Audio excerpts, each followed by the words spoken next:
Okay, good morning my dear student. आज हम पढ़ते हैं कक्षा 11वीं का व्यवसाय अध्ययन। आज का हमारा टॉपिक रहेगा कंपनी।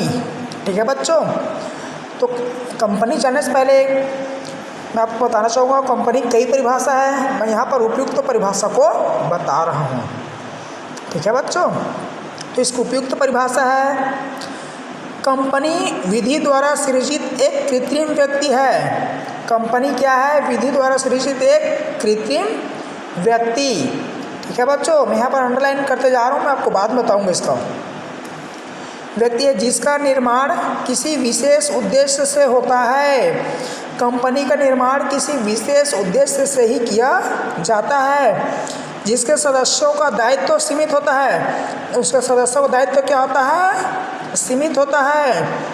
जिसकी एक सार्वमुद्रा होती है। उसकी क्या होती है? सार्वमुद्रा होती है तथा उत्तराधिकार अविच्छिन्न होते हैं। ये इसकी परिभाषा है। यदि आप ये परिभाषा याद कर लिए तो उसकी विशेषता को आसानी से याद कर सकते हो, क्योंकि इसकी परिभाषा के अंदर इसकी विशेषताएं छुपी हुई है। जहाँ जहाँ पर मैंने अंडरलाइन किया वहाँ पर और क्या बनेगा? टॉपिक बनेंगे। तो कह सकते हैं एक कंपनी है ना, एक कंपनी है। इस कंपनी में मान लो 100 कर्मचारी काम पार्टनर्स हैं, है ना। कंपनी में कम से कम 2 और अधिकतम करीबन 100 हो सकते हैं। मान लो कंपनी में 100 व्यक्ति कार्यरत हैं, तो इन 100 व्यक्तियों को कार्यरत है। 100 व्यक्ति की किसी एक व्यक्ति के नाम से कंपनी को खोला जाता है ना। तो उसको मैं आगे डिटेल में बताता हूँ।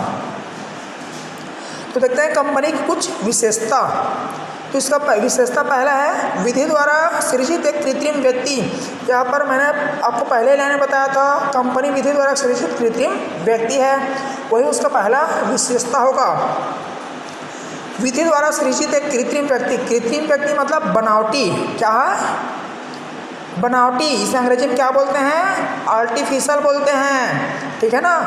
तो कंपनी जो बना है वह कोई मनुष्य नहीं है, लेकिन मनुष्य के समान है।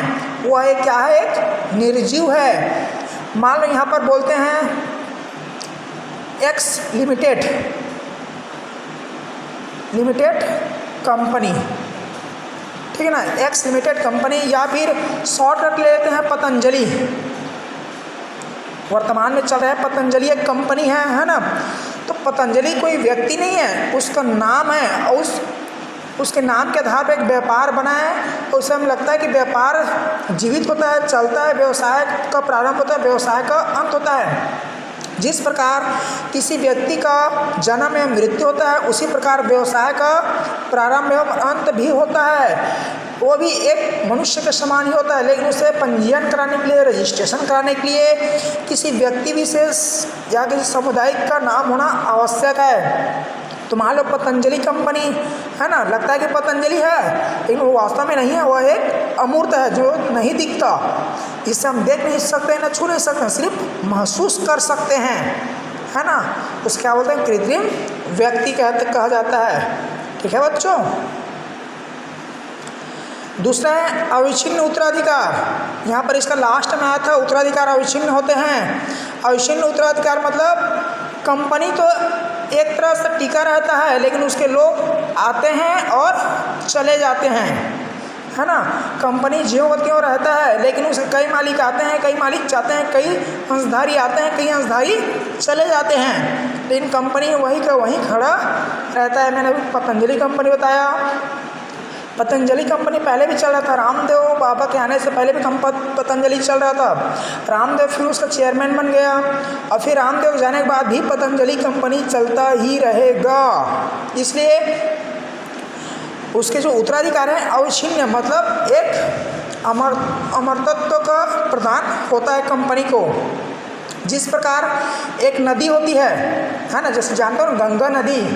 तो गंगा नदी आज से हजारों साल पहले भी था और आने वाले भविष्य में भी रहेगा। उसके वहाँ से पानी आता है, पानी बह के चला जाता है, लेकिन गंगा नदी वहीं का वहीं खड़ा है। ठीक है ना। तो उसी प्रकार व्यवसाय भी खड़ा रहता है। कई अंशधारी आते हैं, अंशधारी चले जाते हैं। ठीक है बच्चों। तीसरा है सीमित दायित्व। कम यहाँ, क्योंकि यहाँ पर दायित्व सीमित होता है। यहाँ पर टॉपिक बताया था, दायित्व सीमित होता है, टिक लगाया था, है ना। तो कंपनी के सदस्यों का दायित्व क्या होता है? सीमित होता है। जो व्यक्ति जितना अंश खरीदता है वह उतने ही कार्य का भागीदारी होता है। क्योंकि मैं एक फर्म में अकेला काम करूँगा तो बहुत सारा वर्क मिलेगा, लेकिन यहाँ पर 100 व्यक्ति हैं, 100 व्यक्ति थोड़ा थोड़ा भी काम करेंगे तो वह कार्य आसानी से हो सकता है। ठीक है बच्चों। चौथा है अंशों का हस्तांतरण। क्योंकि इसमें अंशों का हस्तांतरण होता है, क्योंकि कंपनी टिका रहता है, कई अंशधारी आते हैं फर्म पर और काम करके चले जाते हैं। ठीक है ना।